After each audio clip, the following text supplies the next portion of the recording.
The very first shot of the Walking Dead pilot, the shot you're looking at right now, was a very conscious homage on my part to George Romero. I wanted to right away acknowledge the debt that all modern zombie films owe to that gentleman. Those of you who know the 1968 film Night of the Living Dead will recognize the long, lone country road up which the car drives. In the original film, of course, it was Johnny and Barbara going to the cemetery. Here, I thought it would be a great way to open our film as well for those people who would make that connection. I just thought it would be a cool way to get into it. Hi, everybody. This is Frank Darabont. I wrote and directed the pilot of The Walking Dead based on the series of comic books by Robert Kirkman. This intersection, beautifully dressed by our art department, my production designer Greg Melton and his team, who brought in all these wonderful old, well, not so old, but definitely messed up, burned out vehicles and dressed it in. The local folks there thought there had been some terrible accident at this intersection as they were being directed by the local police department past our set.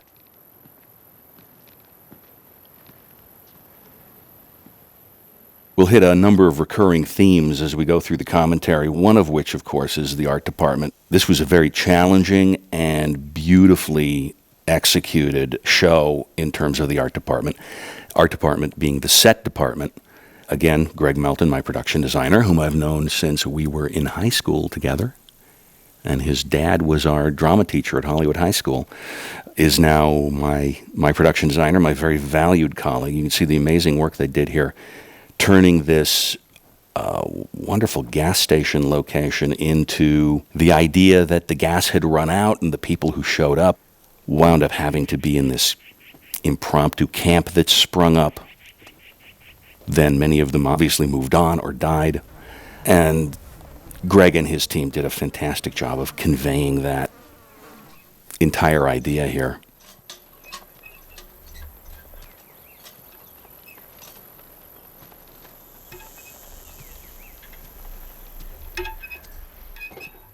This Texaco station, the Quick Thrift food store, nice shout out to those folks there. They were so patient and so accommodating, considering that we had to shut them down for an entire weekend and build this crazy thing on their property around their gas station. They were just lovely to us.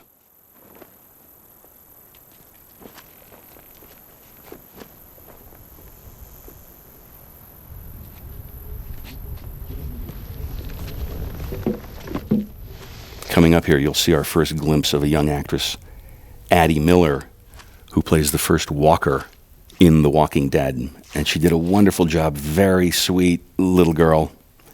And we made her look as absolutely horrifying as we possibly could. That's thanks to Greg Nicotero, my other Greg pal, Greg Nicotero of KNB. He is the N in KNB. They do special makeup effects and are very renowned in that field. Little girl? I'm a policeman. I love working with both Gregs, and here's what Nicotero and his team did to this really sweet little girl. Don't be afraid, okay? Little girl? She was very patient and did a wonderful job. This was very uncomfortable because it was an incredibly hot day. That'll be the other recurring theme of this. I'll just keep telling you again and again how hot it was in Atlanta. Hot and humid while we were shooting this. I thought this opening teaser would just be a great mission statement for the entire series. I don't know too many shows where you see your hero shoot a little 7-year-old girl in the head. In fact, I can't think of one. But I thought that this would be a great way to clue the audience into what kind of world we're entering and that the rules are not quite what they used to be. We're now in a wonderful title sequence done by Prologue Films for us. It's a lovely, edgy bit of title sequence. I was delighted when it took form, when it took shape. And when Bear McCreary, our composer, added our theme song, I thought it really came to life. Well, life might not be the right word exactly, considering it's The Walking Dead. What's the difference between men and women? This first sequence here where we meet two of our key leads, Rick Grimes and Shane Walsh, played by Andy Lincoln and John Bernthal, officially now two of my all-time favorite actors I've ever worked with. I love these guys. They have a fantastic chemistry together and are ultimate pros. Very, very kind, aware actors. And you can see the work that they're doing. The thing that I really am pleased about with this scene, it's the little tricks that we pull that always delight me. And sometimes the tricks are very computer-generated, high-tech, and sometimes they're very old school. And one of the things that we wanted to do with this scene, obviously, is have them sitting in their car outside having this conversation. But the truth is, one of our challenges with this show was sound. Ambient sound in the world is quite extreme. You don't really realize it until you're trying to convey a world where there is no longer civilization to create that sound. That was a big issue throughout. In this particular scene, of course, civilization is still around, but still, to do 5 pages of dialogue, you want to have good, nice, clean, quiet sound. And this little farm location, this little town, Mansfield, ironically, I also shot Shawshank in a Mansfield, and that was Ohio. This is Mansfield, Georgia. Oh, if you're sitting there, you're looking at this location thinking, wow, this is a great place to park the car, but there's so much sound. There's farm tractors, there's planes going overhead, there's cars going by. And by the way, it's an hour's drive to get to this location from our production offices. So I thought, let's shoot this on a stage. What we did is we sent somebody out to that location, and they took these digital stills looking each direction, and we blew them up to wall size. And so what you're looking at outside the car windows here are really very old school big photographs, and they're literally hanging on the stage, and it's lit beautifully by David Tattersall, who was my cinematographer. And it's a tremendously convincing illusion, and stuff like this just absolutely delights me. Whether you go with a very high-tech solution or often the low-tech solutions are even more pleasing to me. It's just wonderful to pull that rabbit out of the hat and convince the audience, convince the eye that you're looking at something that isn't the case. Lately, whenever I try, everything I say makes her impatient, like she didn't want to hear it after all. David Tattersall and I had worked together on The Green Mile and on The Majestic. He's a brilliant cinematographer. Had not had a chance to work with him since The Majestic, because he's in demand and always busy. I was so delighted when I called him and said, how'd you like to come do a pilot with me? I've got this crazy little zombie show that I'm trying to do. And David was so into it. He was so excited about it and made himself available to come do this. And it was such a pleasure to work with him. He is one of the great gentlemen of his field and clearly incredibly talented, very skilled at what he does. And it was just a great experience to have David back in my life and on my set. It was just wonderful.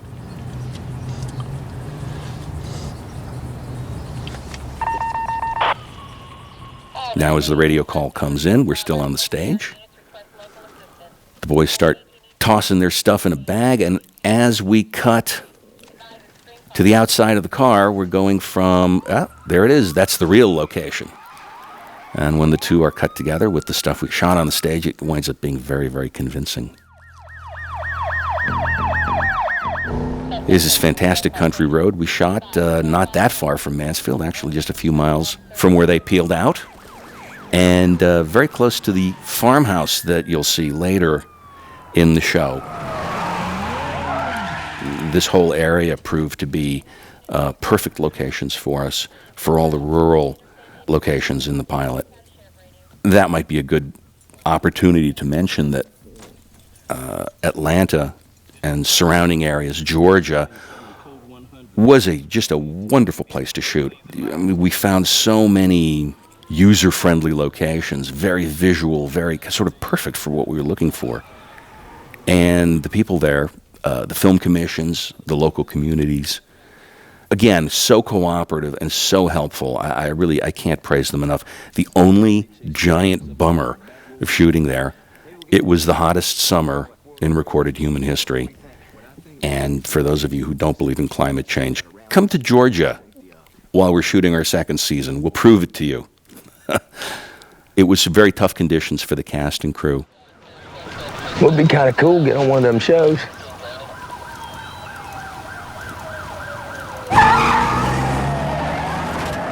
Here we have a fantastic stunt coming up. I was so excited to shoot this sequence because this is the kind of sequence I've never really gotten to shoot before. I mean, of all the movies I've made have been character-driven dramas, very talky, but I've never gotten a chance to shoot a car flip or a shootout. So I was feeling a little like Sam Peckinpah this day.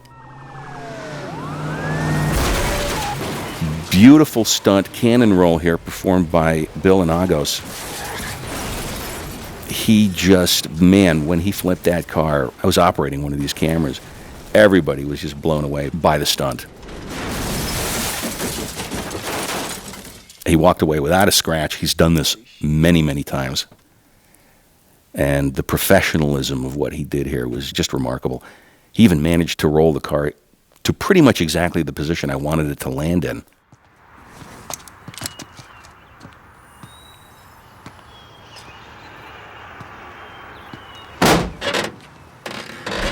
I also love that the sequence has a bit of a 70s feel. It's sort of Walter Hill grittiness to it. You know, when it comes to action movies, I say you really can't beat the work that was being done in the 70s, maybe the 80s. So this was my opportunity to get that thing I've been jonesing to do a nice sort of 70s feel action sequence. That first stuntman who just got shot, who came out of the car, that's Tommy Turvey, one of our key stuntmen. And all the fantastic squibbing here, all the stuff flying through the air, that was done by Daryl Pritchett, another longtime colleague of mine, a fantastic physical effects guy. He's the guy who helped install the gizmo that helps flip the car. There's a lot of welding involved in what Daryl does, and math, and squibbing, anything that explodes, that would be Daryl. And a sequence like this, we did have a mixture of old school squibbing and some CGI enhancement done by Stargate. Our philosophy was, when it comes to the effects in the show, mix it up as much as you can. Some of them are VFX, blood effects done in computers. Some were practical, old school, explosive squibs tied to the actors. And the more you mix that stuff up, it seems, I think, the tougher it is to tell exactly what the techniques are that are being used. That's it. I'm right here. Okay.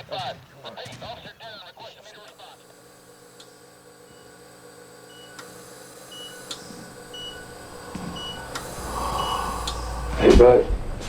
The effect here in this shot, I have to confess, goes back to The Road Warrior. There was a moment where Max is crawling along, having gone off the road, and he's terribly injured, and there's this interesting stuttery effect that George Miller worked into the footage, and it created a sense of being disoriented and kind of surreal. And I wanted to do the same kind of thing. We shot this at a different frame rate, and doubled and tripled the frames, and then my editor, Hunter Vai, added some additional process to it in the Avid, and it wound up being a very disorienting kind of shot that I really like.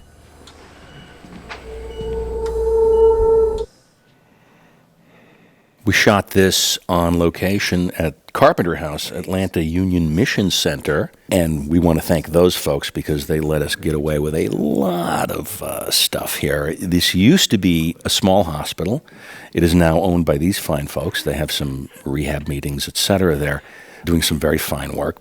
But most of the building is empty, unused hospital. Again, a perfect location for us because we really had to kind of take it over. It was wonderful not to have to deal with a real hospital with patients and staff, and people would be inconveniencing tremendously. I call it owning the location. You go in and you do what you need to do, and nobody is really put out.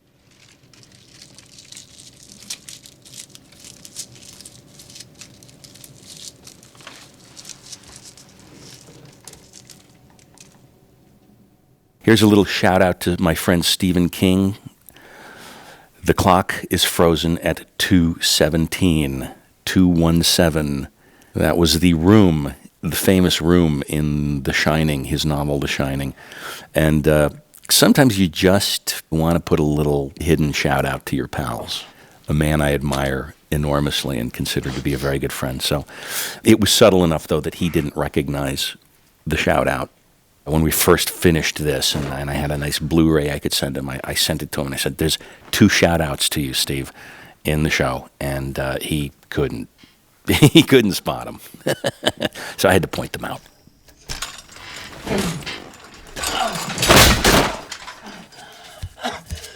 The things I love about this sequence, there are definite visual echoes in this room of the comic book. It gave me an opportunity to really hearken back to the original art and the original form of the storytelling. The art by Tony Moore, I believe, at first, before Charlie Adlard came in and took over the comic book. And also I find it very interesting. This was really an acting challenge for Andy. He's doing such great work here, particularly with the pilot. So much of it was, until he meets Lenny James and Adrian Turner later, so much of it really was a one-man show. It was one man interacting with his environment and the silence and having to convey quite a lot without having other actors to bounce off of. And that really says a lot about Andy, because he's just doing such great work here. And you can see how trashed we had to make this hospital, by the way, kind of getting back to that for a moment. This would have been so difficult to do and so inconvenient for the people who would have been there had this been an active hospital. So again, finding this location and being able to basically use it like a set, do what we needed to do to it, was a tremendous blessing.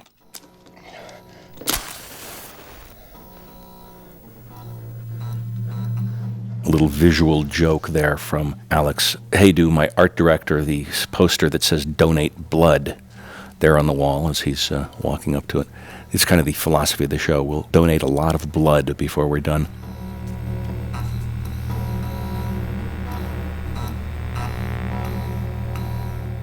A great corpse here provided by my buddy Greg Nicotero and KNB. A very eerie visual, beautifully done. I actually felt really bad for this victim here. I had to remind myself she's not real. Greg Melton and I, when conceiving the dressing of this particular location, we thought, okay, it'll look trashed at first and just get more and more and more so. It just gets more awful and, in a way, more surreal the further down the hallway we go. So what seems bad at first becomes out and out awful the further along our character goes. The news just keeps getting worse as it goes along. Down at the end of the hallway there, that wasn't really a cafeteria. That was actually a small staircase beyond those doors. The tighter shots of the doors here, this stuff where the doors start to jerk open, that was actually an additional set piece that we shot. These cutaways that you're seeing right now with the padlock and the chain, those were shot on the stage as a little set piece, just the doors themselves, cut together with what Andy was doing here in the hallway. It wound up being a nice, convincing, looks like the same place. Some great creepy fingers here done by Bethany Mueller, one of our great zombie extras, who happened to have double-jointed fingers that looked very creepy when you stick them through a door. A lot of bloody handprints from Greg Nicotero. Here we transition from that real hospital into a staircase that is a set. This stuff on the staircase we also shot on the stage. The lighting here was quite a challenge for David Tattersall and beautifully done. Some of these little flames on the match, like that one right there, that's actually CGI, that flame. Andy Lincoln had to hold a little light bulb in his hand to create the effect of this match light on him. Some of the flames on the matches are real, some of them are CGI, little CGI flames that they tracked in by computer, beautifully done. This was originally going to be a little bit more of an expanded sequence, in the original script, there was a pile of bodies thrown down the bottom of that stairwell that Rick was going to discover. And as we were shooting this, I thought, well, that's just going to, I think, remove the impact of what he finds outside, all the bodies he finds outside. So I simplified the sequence. Here we're still on the set, just about to transition to the location. We had some conversation about what to have outside those doors. Do we do a green screen and put in a fake background? What do we do there? And I thought it would be really interesting just to put a big white silk right outside those doors and hit it with light so that all you get is glare, which is, I think, a nice subjective reflection of what the character is going through. It kind of makes you feel what he's feeling opening a door from incredibly dark environment into daylight, just being blinded.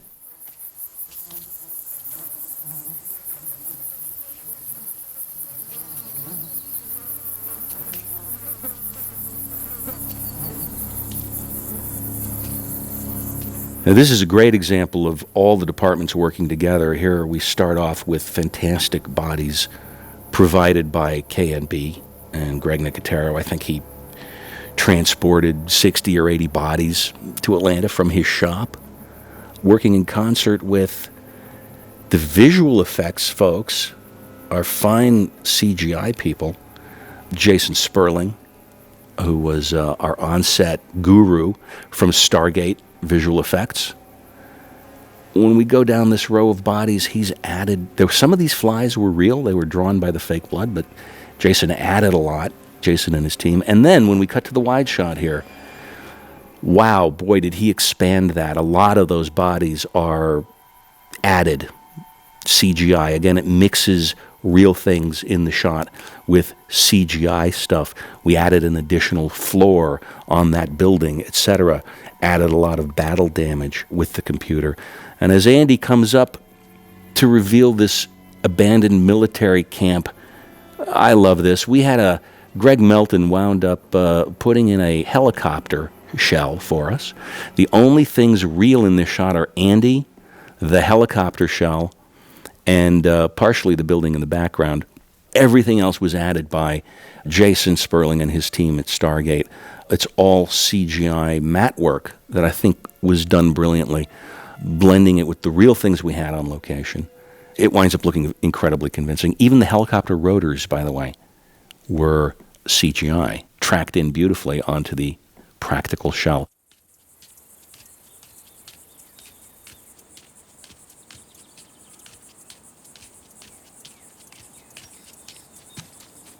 And here's another effect that I absolutely love. Melissa Cowan played Torso Girl or Bicycle Girl. It's, again, a fantastic blend of things. Gorgeous practical makeup done by Greg Nicotero and his team at KNB. And the visual effects part of it is we had her wearing blue screen tights, and Jason Sperling and his team at Stargate erased her lower half in the computer, added the additional spine and guts trailing out as a VFX effect. And once you have all those fine craftsmen putting their efforts together as teamwork, you wind up with a really, really unique effect. A lot of people have really commented on that. A lot of people have no idea how we did it. If you look at the behind-the-scenes stuff, though, it will show you it's actually a very simple idea, not that easy to pull off well, and our people certainly pulled it off beautifully. Carl! It's not unlike when they erased Gary Sinise's legs in Forrest Gump. Laurie! Carl!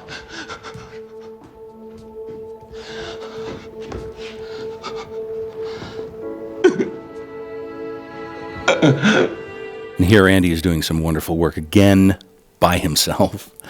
I do love this sequence. He and I had discussed exactly how to do this little breakdown, and actually on the set we came up with the idea together of doing all these various scales of things, quiet moments and big moments, and I had him come in and do just a completely different approach each time and a different scale, and I wanted to jump cut the entire thing together and create a very disoriented sequence and really just use the best stuff from the various takes, even though it wasn't necessarily a linear match in performance. And I really, really loved the way that the sequence came out. And again, a very brilliant and cooperative actor will more than get you there. This house right across the street is Grant Park there in Atlanta. When you're scouting locations, you do wind up wandering around neighborhoods in a van quite frequently, looking for what might be the right choice. And I remember we were driving by here, and what caught my eye about this place was the front stoop. That's exactly the kind of stoop that I wanted to stage this bit of action here, where Rick is sitting and he sees the figure come toward him, and then this other figure creeps up behind him. So we stopped. I said, pull the van over, and we went to check out the house. And another example of locations just being perfect for us turned out to be a house that was empty and for sale. So again, we didn't have to inconvenience people to shoot there. We just made the deal for the use of the house, and we're able to go in and shoot there. Daddy! Daddy! Here we meet young Adrian Turner, wonderful young actor, playing Dwayne, and Lenny James playing his dad. A fantastic actor. That gunshot was a very clever little computer graphic effect, again provided by the fine folks at Stargate. Sam Nicholson and Jason Sperling and all their team did brilliant work on our show. The splattering brains and the the flash of the gun. Lenny James was such a pleasure for me. I will be talking about him and also Andy Lincoln in the scene to come. One of the things that people really find fascinating about both of these actors is when they find out that they are British. They're both Brits. They're English, playing quintessentially American-feeling characters, and both doing a brilliant job of it. Very convincing. We've had lots of people, including in post-production, our sound mixers, etc. When they find that out, they're kind of shocked. Got that bandage changed now. It's pretty rank. What was The wound. gunshot? Gunshot? What else? Anything? Gunshot ain't enough. Now, this sequence and the one that follows, after Andy walks outside into the living room, is really a showcase for a number of things. Certainly the acting, that goes without saying. We're looking at some very, very accomplished gentlemen here, and a very talented young man in Adrian. But it's also a fantastic showcase, I think, for David Tattersall's lighting. The lighting in these scenes had to be very, very moody, very dim, because they're in a house using only camping lights, trying to keep it as dark in there as possible so they don't attract any attention. Really gave David Tattersall an opportunity to do some beautiful, subtle lighting. It's also a great showcase for the cleverness of a great production designer, Greg Melton, whom I've mentioned before. Really, the contribution of a great production designer can't be understated, particularly when you're dealing with a television budget. We had to do some very clever and creative things. We had to come up with solutions that were more clever and cost-effective. You don't have a lot of money to throw at things. This particular set is a good example. This bedroom was actually added onto a set that was already on this stage. When we came to this stage in Atlanta, our production offices were just upstairs from here. There was this house interior set already standing. And it occurred to me and to Greg that if we were to modify this set, we wouldn't have to build one from scratch, and therefore we could be more cost-effective.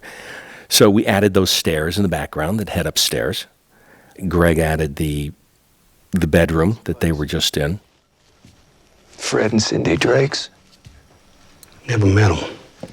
I've been here. These windows that he goes up to, that was added, pulled out the front of that wall as it was before, and added these sort of bay windows that he almost looks out of in order to match it with the real house location, the exterior that you will see a little bit later on.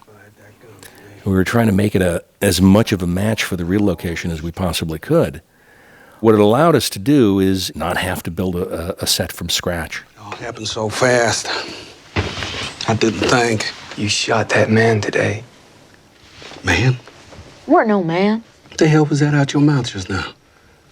It wasn't a man. You shot him in the street out front. A man. Friend, you need glasses. It was a walker. Come on. And another great example of David Tattersall's work, suggesting that this scene is lit by a few camping lights in the background and candles on the table. I love the way this scene looks. It's got a beautiful, sort of creamy, warm look to it. Yeah.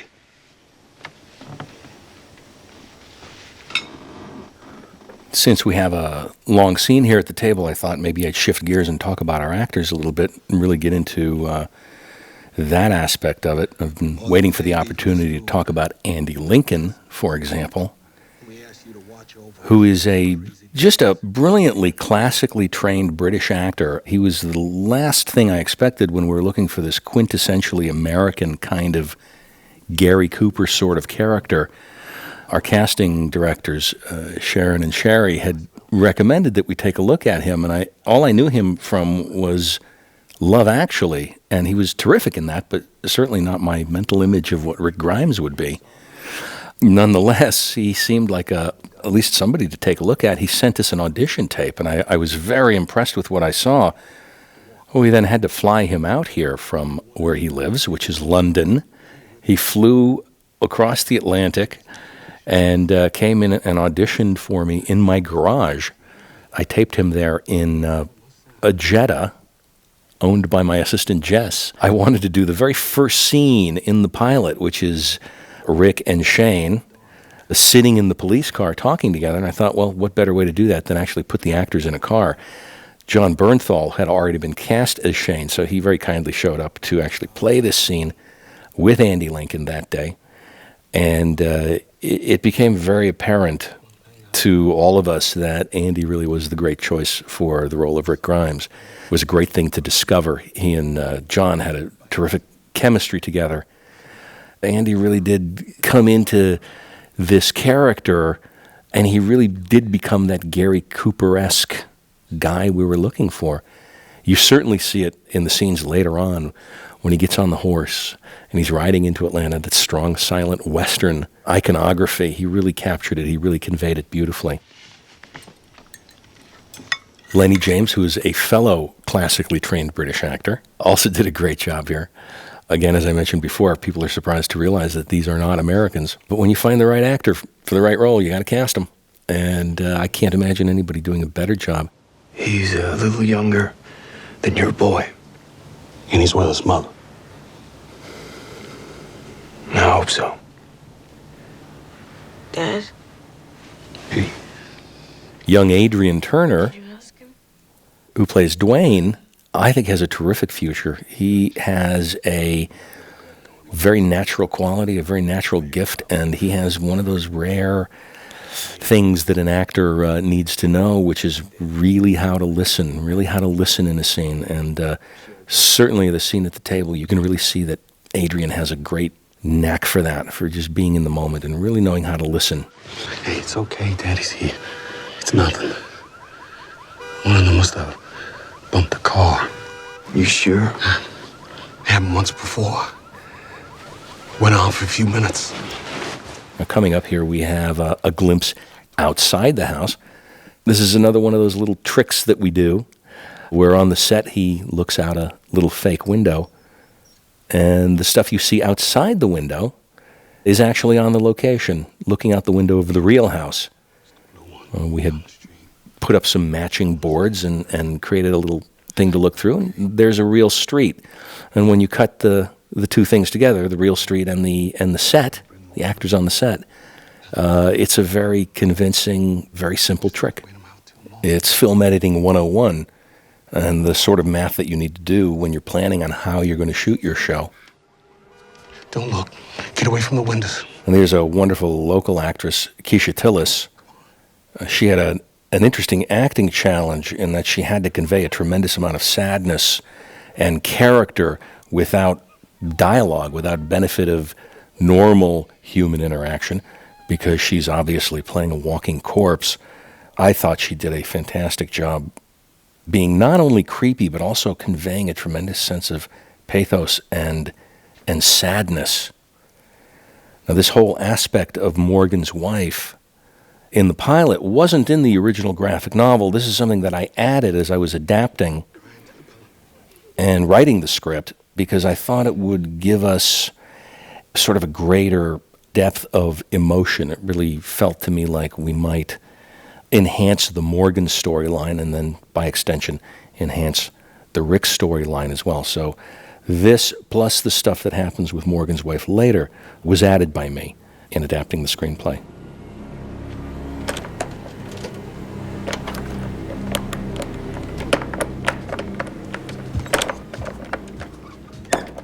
Now, the wonderful monologue here that Lenny James delivers, you notice that we hold this entire shot. We never cut away. I had done some more traditional coverage. You tend to want to, because you never know if something's going to be played better in close-ups, et cetera, et cetera. But once we got into the editing room, my editor, Hunter, and I, when we saw this, we thought, oh, man, you know, he's doing such wonderful, raw, emotional, immediate work here. And we just felt we wanted to hold the shot and really let the moment play and really let the audience experience what he was doing.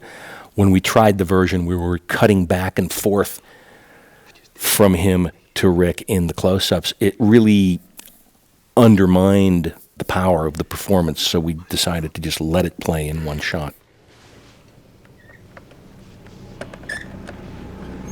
And here's the oldest trick in the book, the old scary turning doorknob. Every old haunted house movie has a shot like that.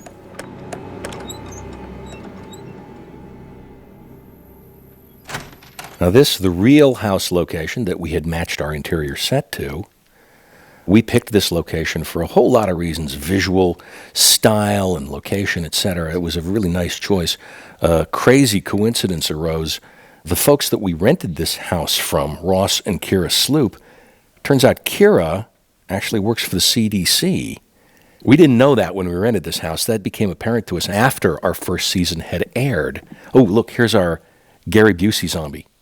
The young Gary Busey apparently came back from the dead so that Rick could beat him to death. Anyway, so this house, I didn't find out until we heard from Kira after our first season had aired. I got an email from her and said, oh, I work at the CDC. We loved the 6th episode, which takes place at the CDC, and she's apparently now the envy of all her colleagues at the CDC because she has the proud distinction of having a zombie beaten to death on her lawn. I don't know what the odds are of having rented this house from somebody who works at the CDC in their public relations department, but it strikes me as somewhat astronomical. Anyway, it was a very fun thing to discover. That's actually a good segue into talking about another aspect of departure between the source material, the comic books, and the television series, the CDC, the Centers for Disease Control. In fact, it is referenced in this very scene. You'll see Morgan telling Rick, that's where to go. Go to Atlanta, go to the CDC, go to the refugee center. I always had it in mind to want to go to the CDC and engineered this little first 6-episode season to get us there for the climax of it. That was not in the comic books. That was another idea that I brought to it. It seemed to me that this being obviously some sort of biological catastrophe, the natural thing would be to go to the CDC and see if there's anything left. So that idea was something I wanted very much to pursue. And Robert Kirkman has always been very encouraging about those kinds of departures. Center for Disease Control said they were working out how to solve this thing.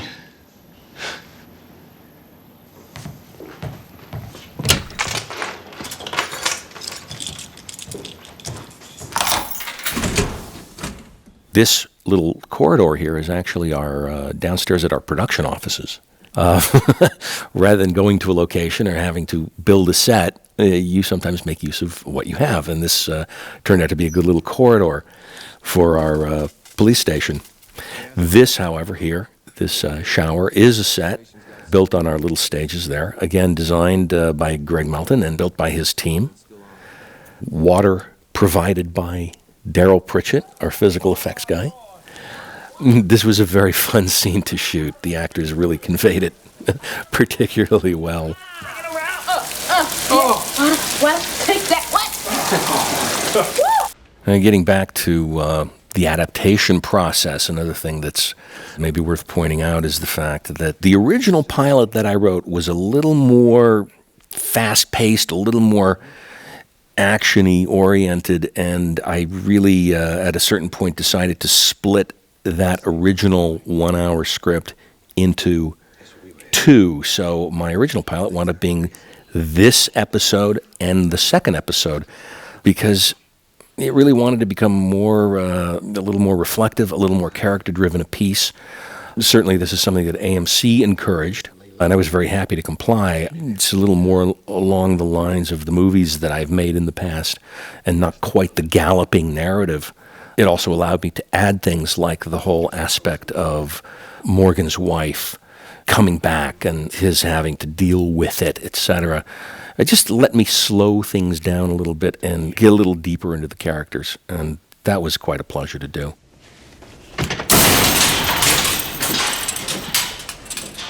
This gun cage, this location here, also supposedly in the police department, the little sheriff's department of our story, is also downstairs in our production offices. This was a little cage that my art department put up, dressed it as a set, and it worked out really marvelously well. Another example of how you can often make use of the resources that you have with a very, very good result. Take that one. Nothing fancy. Scope's accurate.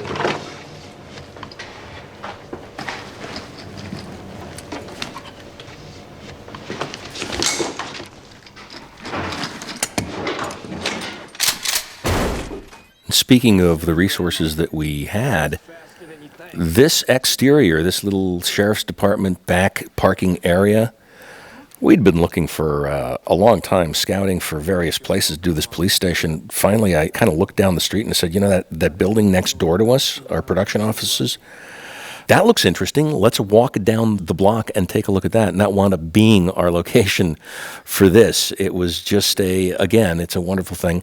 There's the second shout out to Steve King on the wall back there, King County Sheriff's Department. That's my little tip of the hat to my friend Stephen King. You'll also see that King County on their patches, if you could see close enough to actually read them on their arms there, the Sheriff's Department patches. Anyway, this building next door wound up being incredibly convenient and a smart choice for us. Well, for one thing, it just looks real. But for another, when you're dealing with a filming schedule, the less you have to actually travel a company, load up the trucks and drive somewhere, and that could take hours. How nice that we were able to walk off our stages and out of our offices half a block down and shoot this sequence. Didn't think much of him.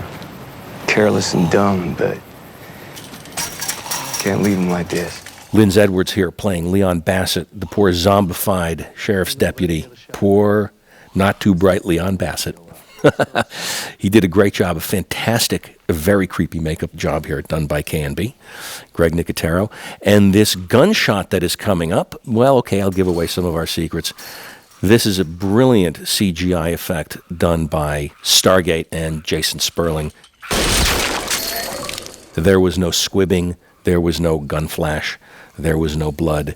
This was all mimed, timed off of my firing a blank off camera to get the actors responding exactly when we needed to. The rest was all done by computer enhancement, and I defy anybody to spot that. The flying blood, the back of his head missing, the drips, etc. Oh, actually, there was no gun flash enhancement. I used an old editorial trick that I learned watching Walter Hill movies when I was a teenager. You basically cut in one frame of white. It just, for a frame, the entire screen goes white. And it creates this sense of a gunshot. And once you put the gunshot sound effect there, it's another old school trick I really love.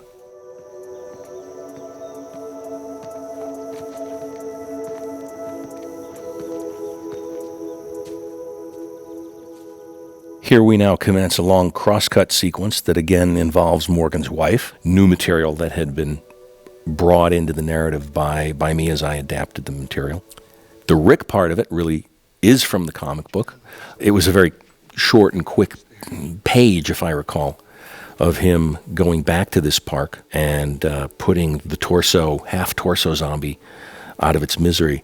I viewed this as an opportunity to make a more extended sequence out of it for the pilot and cross-cut with Morgan's efforts to put down his wife. Wound up being a really extended, I think, lovely and emotional and different kind of sequence. Some of these shots of Andy traveling through the park, walking through the park, we were shooting, in the last 10 minutes of daylight one day. Quick, bring the camera here. Quick, get the actor there. Sometimes grabbing that stuff is wonderful. Here's Lenny James. You see some wonderful prop work here from Mike Sabo. All the photographs. Our unit still photographer, Scott Garfield, had helped us take a lot of those.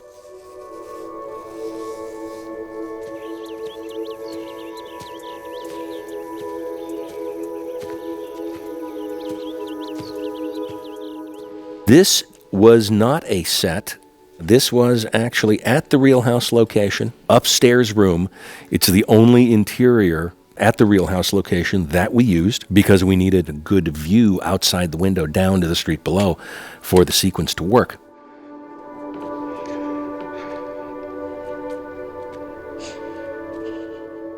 Cutting back to the park here, we see another very good view of the incredible visual effects work combined with the practical makeup effects work, erasing the lower half of the actress Melissa Cowan as she's crawling across the grass. A few great views of that.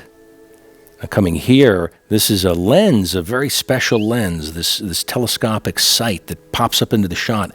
That was used in a movie called 2 Minute Warning, which I saw when I was a teenager. I think it was 76 or 77. And I was, remember, very impressed with that lens, that sense that a rifle scope is actually rising up into the shot. So it's not it's obviously not some post-production visual effect, but something real and practical. We spent a lot of time tracking that lens down. Bob Harvey at Panavision, bless his heart. I don't know what shelf he found that thing on, but he got it for us, and we were actually able to use it in our show. A little bit of film history that I was thrilled to make use of. And these blood hits that you saw both in that scope shot and in the other zombie that Lenny James shoots there, these were practical effects, a funnel rig created by Greg Nicotero and K&B that blows blood from behind the actor's head with the use of compressed air. Actually, it's a couple of burly K&B guys jumping on a bellows. That's what you're not seeing in the shot. Guys jumping on a bellows and forcing air and blowing blood out of this funnel. I'm sorry this happened to you. And this marvelous moment here in the park where Rick finally puts down this pathetic zombie. This one is a completely CGI effect. The entire blood hit on the grass and the arm, fantastic work from Stargate. Indistinguishable, I think, from the real thing.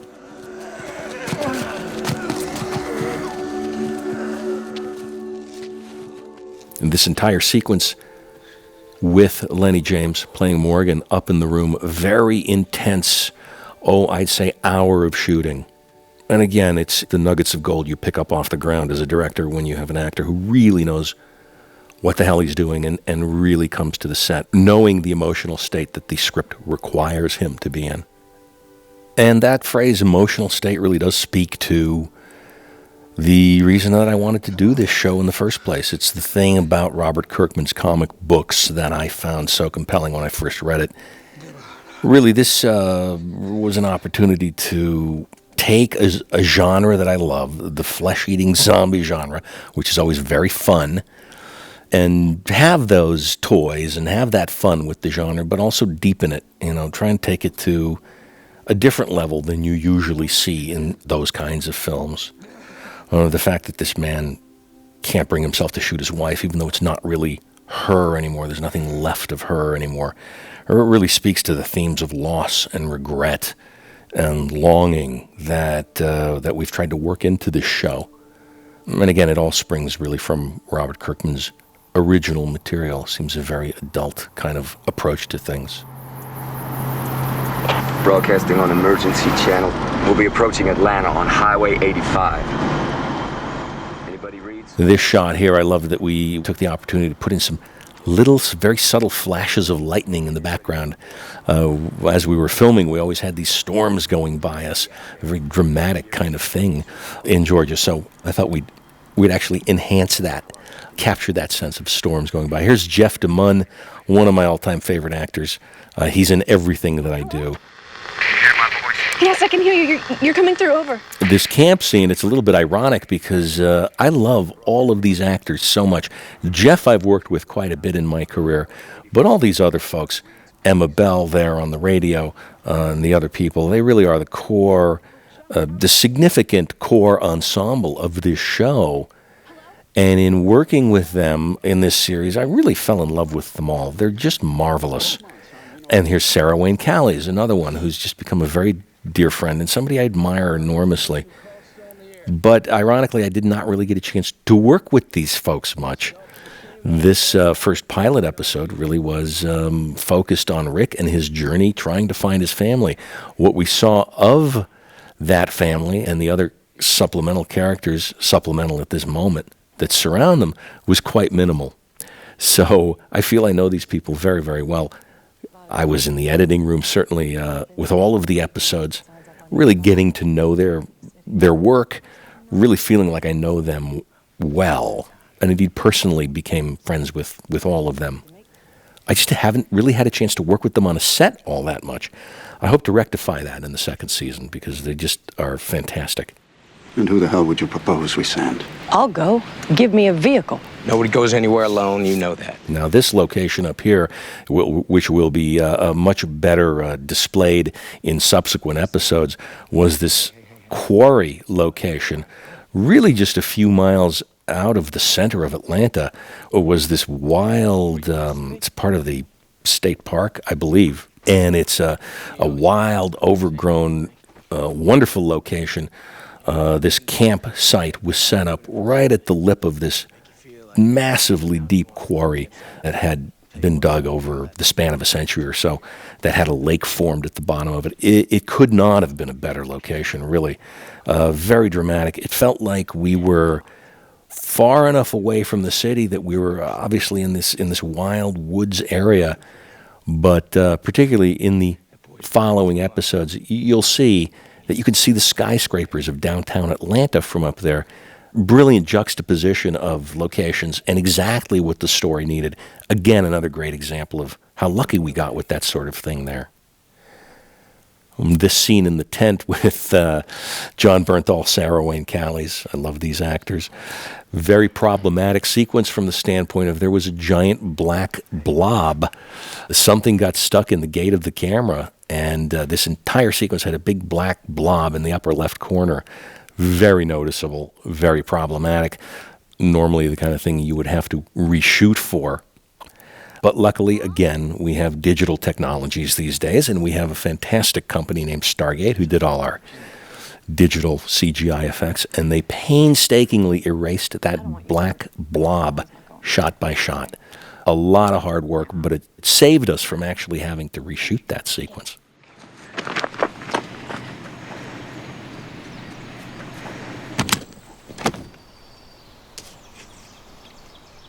And here we are back on the rural roads of Georgia.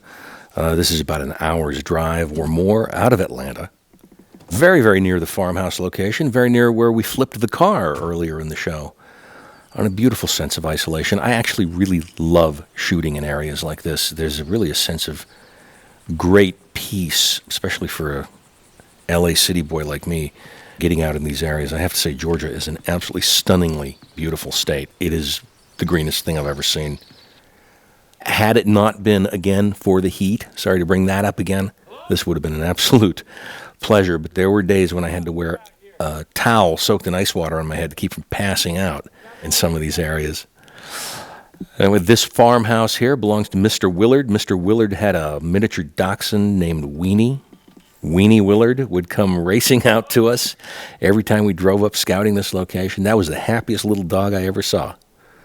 So Shout out to Mr. Willard and his dog Weenie.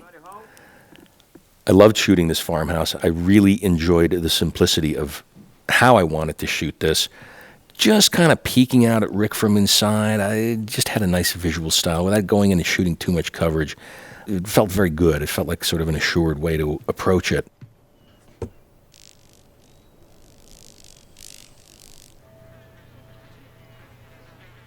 And this shot inside that reveals the bodies. Well, yeah, we had a few real flies in here, but mostly, again, going back to Stargate, our friends at Stargate, they added a tremendous amount here. There's a body, the male is a body provided by Greg Nicotero. The lady here was one of our extras. Fantastic job she did. I wish I could remember her name. I'm so sorry I can't. But boy, did she hold still in that shot. Just did a great job for us. We also there that day had some 3 or 4 teenagers, I think, who were, as originally in the script, we had an entire family that he was going to see in there, sort of all the bodies piled up, and the shot just worked out better with just the 2. It was more specific. It was cleaner, so I had to make the awful tough decision of not putting those other nice folks on camera that day. They were standing around all day in this horrible heat with their We're Dead makeup on, and I had to send them home. So I felt terrible about that, and I will apologize to them right here and now. Sorry we couldn't use you that day. Here's Blade, the Wonder Horse. We love Blade. Blade is the coolest horse ever. Blade's owner, by the way, is Tommy Turvey Jr. Now, the fellow that you saw killed in the shootout at the car flip, the first convict who jumps out of the car and gets shot there, that was Tommy Turvey Sr. That's his dad. Tommy Jr. is the owner of Blade, and he provided a lot of our stunt needs. The Turveys were very instrumental for us, but Blade was perhaps the greatest gift they provided the show. This was a marvelous horse, just such a beautiful and cooperative animal. Boy, now come with me. Come on. And I'm laughing because here we have this very lovely British man who is getting on a horse, probably for the first time in his life. And the whole idea is that the horse kind of takes off on him, just bolts off like at a full gallop. And boy, I have to hand it to Andy Lincoln. This was a terrifying ride across this field, but he was more than up to the task. Bless his heart. By the way, in that last shot, his hat actually did fly off. And again, Stargate digitally put the hat back on his head because it was our best take.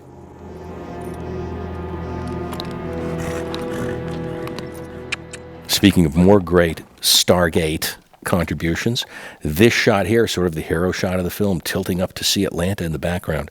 This was a marvel of various elements put together by Stargate, mostly digital still elements, believe it or not. I think with some real elements dropped in, but the overall landscape was digital stills and some footage of the real horse and rider, taken of them in a parking lot.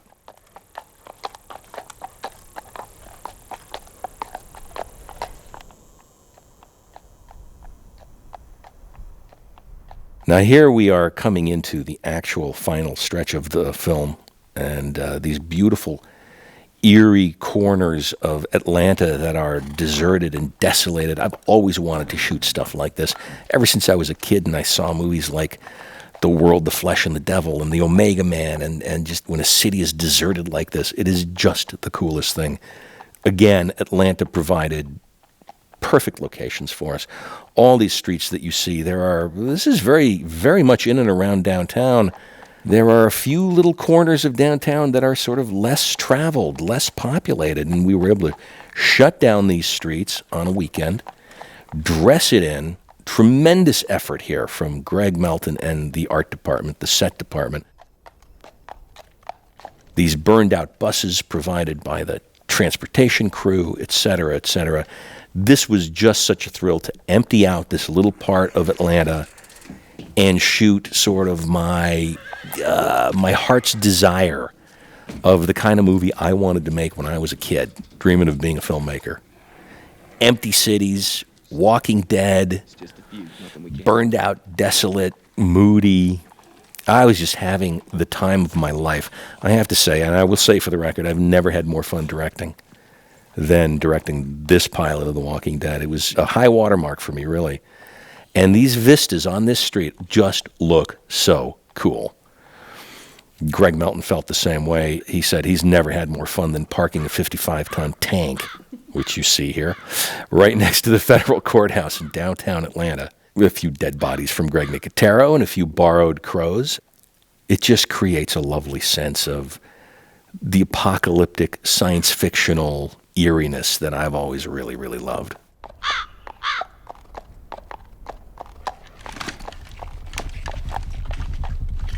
And this moment leading up to the reveal of the helicopter and the reflection of the building. Again, another gorgeous piece of effects work. I never wanted to show the helicopter directly, but to see it in the reflection like that. Beautifully put together. Again, by Stargate, Jason Sperling and his team. The reflections and the animation in the helicopter. I don't even know how they do this stuff. Now, here we come to our heroic extras in Atlanta, our zombie extras. Boy, are these folks wonderful. We had about 180, maybe 200 folks out there, and they had to be in this heat with that makeup for days. And that really was heroic effort, because it wasn't easy to be out there even without makeup, let me tell you.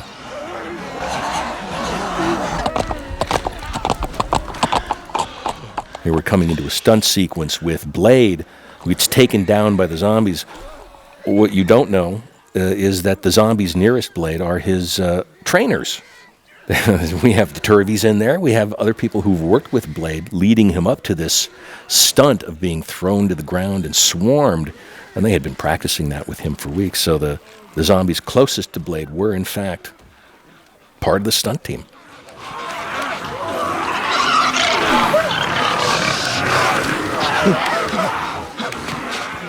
I remember when we were shooting this sequence, Andy Lincoln was, he looking kind of beat up. And I remember in between takes, I once looked at him and said, did you ever think when you were going to the Royal Academy of Dramatic Arts in London that one day you'd be crawling under a tank being chased by zombies? And he said, no, it never occurred to me. But he wouldn't have it any other way. He just loved it. This was really an adventure for us, and possibly my favorite day of shooting with him. It was a boy's own adventure kind of feel on the set for us.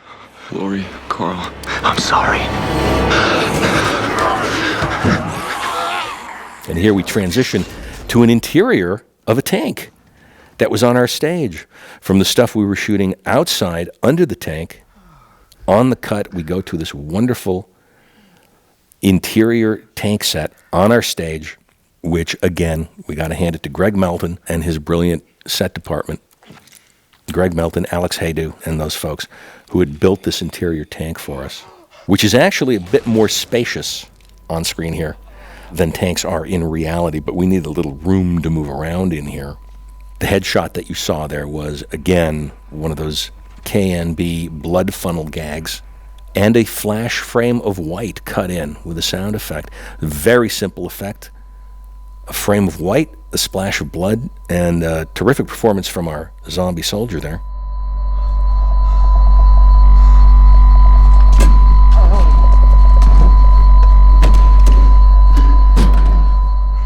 And here we're coming into the final stretch, shooting the exteriors on the street, intercutting with the tank set.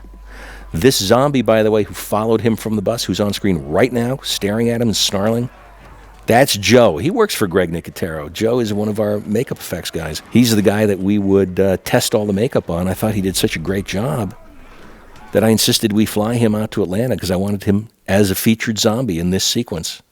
And Joe really came through for us. He really did a great, great job.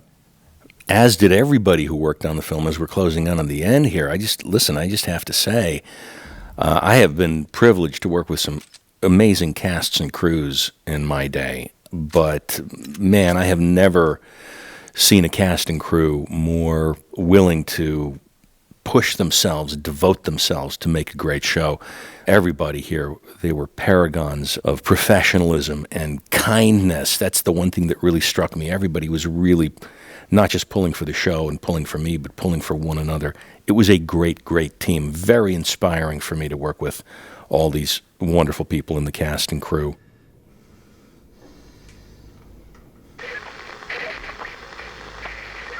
And by the way, I do want to acknowledge Doug Cole, who provided our tanks. Doug actually has real tanks. He collects real tanks. Doug, our tank guy, provided the real tanks for this. Amazingly generous fellow. And the real helicopter shells that we used. And if there's anybody I forgot to mention, I apologize, because everybody did such an amazing and dedicated job on this. Everybody deserves acknowledgement. And here we close with another visual echo of the great George Romero from Dawn of the Dead, these grasping bloody hands. Very, very Romero kind of moment. And the final, most amazing visual effect, I think, of the entire film is this one, rising up from the tank. We were shooting this live on location there on the street of Atlanta, and the crane got just about where you see it now. And then it took over.